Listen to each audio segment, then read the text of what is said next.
is this correct? Websites or accounts? Can you please further educate us on your discovery, please? Because this is also in the same light as that of the manifestations made by Commodore Tariela earlier with respect to the Chinese interference, no, in the social media platforms of our country. Can you please educate us more? Hi. Okay po, good afternoon po, Mr. Chair and all of our honorable congressmen. I'm Nico Balbidina from Press One PH. I'm the multimedia editor. Press One PH po is a news and fact-checking organization. We are also a member of the IFCN, the International Fact-Checking Network. Regarding po dun sa story na yun, no, that we reported, I think that was 2 weeks ago, it is a network of X or Twitter accounts, no. During that hearing, nabanggit po namin na that time we found 107 accounts, pero ngayon it is upwards of 140 na, no, yung na-monitor namin. And these accounts have been coordinated, no, simultaneous silang nagpo-post at nag-share ng mga content na number one, yung Polvoron video that has already been debunked, no, yung video ng ating Pangulo.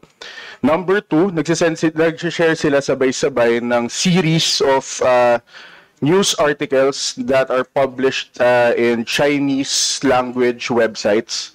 And since Chinese language, Chinese din yung lengguwahe po ng article, sinishare nila yon sabay-sabay.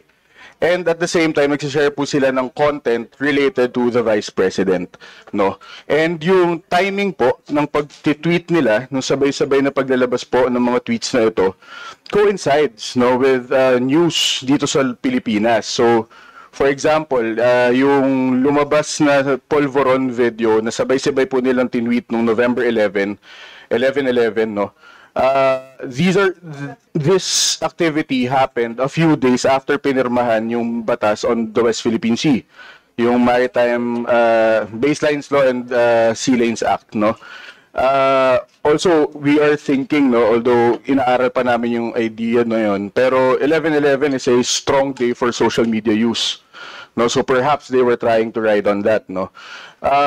Yung links and screenshots of the news articles written in Chinese are also follows yung ganong style ng pagpo-post, no, yung timing. At the same time, pati yung related to the Vice President also follows that nung kasabay nung mga discoveries and yung mga pangyayari dun sa Quadcom hearing regarding the OVP and the Department of Education. So ngayon po, ongoing pa rin yung aming investigation, no, into that. We have released 5 stories tungkol doon.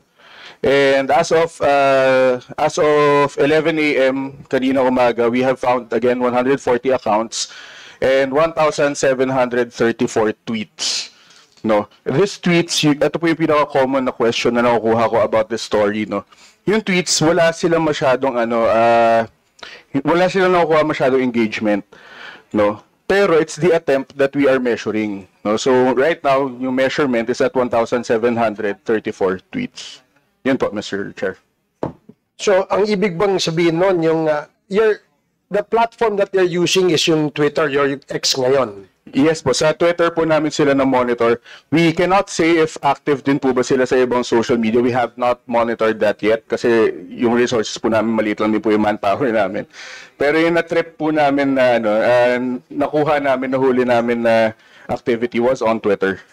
Okay, so you said earlier kayo ay fact-checkers, correct? Yes, and Mr. you're Chair. not in any way a government agency or a unit of a government agency. No, Mr. Chair. Private kayo. Yes po. At ginagawa niyo to, bakit? We are journalists, no? So I think it's part of our mandate. And to because also fact-check. you're a journalist, ang ibig bang sabihin, yung iyong fact-checking methodology are bound by rules and regulations under the code of conduct ng mga journalist? Yes, Mr. Chair. I am a member of the NUJP. We have a code of conduct for code of ethics for journalists, no. we are also a part of the IFC and the International Fact-Checking Network. This is a group of fact-checkers sa buong mundo, no, at matindi po yung kanilang process, no, sa pag-ensure, sa pagpapasok ng mga members. Talagang very deliberate, no, talagang detalyado. On our website, when we do our fact checks, nandun din po yung aming fact-checking policy. We are very transparent sa kung paano kami nagpa-fact check. In-explain namin doon lahat ng processes that we take, no? Lahat ng measures that we take to ensure yung fact check namin ay maayos. This is also the same for other members of the IFCN, including also yung mga Filipino organizations like the previously invited Verifiles po. No? Okay. So, yung grupo nyo has the technical capability to determine what is fake and what is real. Sabi nyo kasi nagpa-fact check kayo, di ba? Yes, Mr. Chair, on a certain level, yes po. Okay, no? so if assuming a content or a post is discovered by you to be fake or false, what do you do? Anong ginagawa nyo? Kayo ba'y nagpo-post din na ito ay mali, ito ay kalokohan, ito ay kasinungalingan? Gumagawa ba kayo ng ganon? Yes po, Mr. Chair. We publish news, fact-check articles on our website. So only on your website? You don't share it with other websites or other platforms? Ganito po, after we post the investigation of the fact check on our website, we create collaterals, no, na mga graphics, video. We also create TikTok videos explaining yung mga fact check po na nilalabas natin. And through our partnerships with other news organizations, minsan under the agreements is magano kami, content sharing. No, so for example, we have a partnership with the University of the Philippines, yung check.ph, na initiative na ginagawa nila tuwing elections. Kapag may fact check kami, sinishare po ng iba pang mga members ng coalition na yun, yung story namin. So at the same time, ganoon din po, kapag may mga fact check stories sila, sinishare din po namin. So it's an effort. So para lang sa kaalaman namin, no? Halimbawa, meron kayong pinact check at nakita nyo nga na ito ay fake news. So you immediately create contents that would determine that this post is a fake post or fake content, ganon? Yes, it will start po with an investigation, with a study. No? And then you share this with other platforms. Yes po, that we are partners with. Yes. Okay, and these are, ano mga platforms ito? TikTok, sabi mo kanina, TikTok, no? Yes po, we have a TikTok channel, Press1PH. We are also present on Facebook and on Twitter. Tapos may YouTube din po kami, where we have a podcast and videos din on fact-checking. Did you ever experience that when you do your fact-checking and post something, they take it down? The platform takes it down? Hindi naman po, awa ng Diyos, no? Wala po kaming ganong experience, no? Okay. Kasi we are registered po as a news website on Facebook, no? And I think sa X verified din po kami as yung account namin on X or Twitter is also verified. Tapos sa YouTube, meron po kaming enough subscribers, I think, that will make sure na hindi mangyayari po sa amin yung ganun. No? We are also at some point we were recognized by Google as a trusted media organization. No? So sometimes, kagaya kanina, no, may tanong, yung sa YouTube, does YouTube use you as a fact checker for them? Or any other social media platform? Hindi po kami part ng... Independent kayo? Yes po. So they did not engage you or hire you or contracted you to be one of the fact checkers of their platform? Hindi po. We are not a third-party fact checker of any platform. Okay.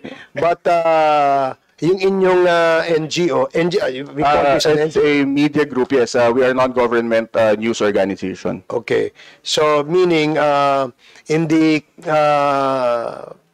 performance of your fact-checking, you are governed by certain rules under the NUJP.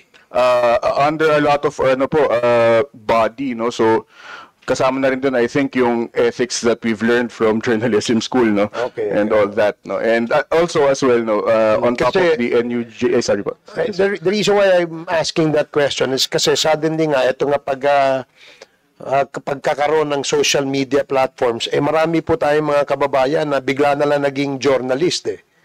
Di ba? At yung iba, suddenly, no,